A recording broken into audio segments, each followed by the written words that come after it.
So this is us in Milan, outside of the Milan Centrale, Union Station, basically, their version of Union Station, before we get on a train to head to Venice.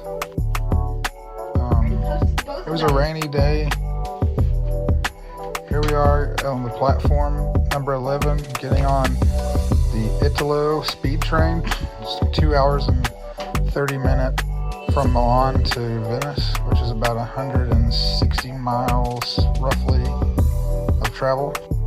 Took a little video on the train. It's beautiful countryside.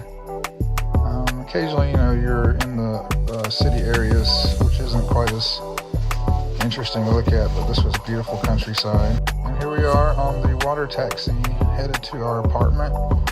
And this is our first time in Venice, and it is one of the most beautiful, most awe-inspiring cities that we've all ever seen. The taxi driver was very helpful and gave us some tips. Here's the Grand Rialto Bridge. This is a city built on water.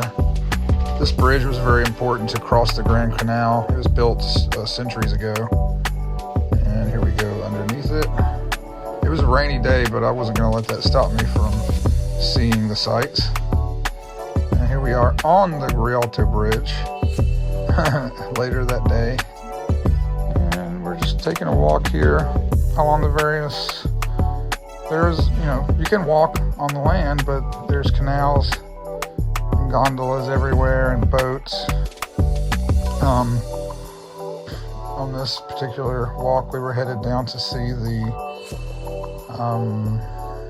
some of the main attractions. There were these giant buildings. I'm trying to recall the name. Maybe I can add it as text on the video here, but I can't remember off the top of my head. But yeah, there's people everywhere. We're here in the off season, kind of. Summer is more popular, but there's still lots of people here.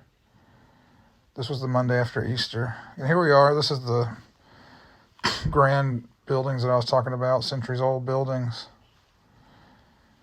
It had been raining quite a bit, so the city had put these platforms down that people could walk across to keep from getting soaked. As you can see, the platforms. And,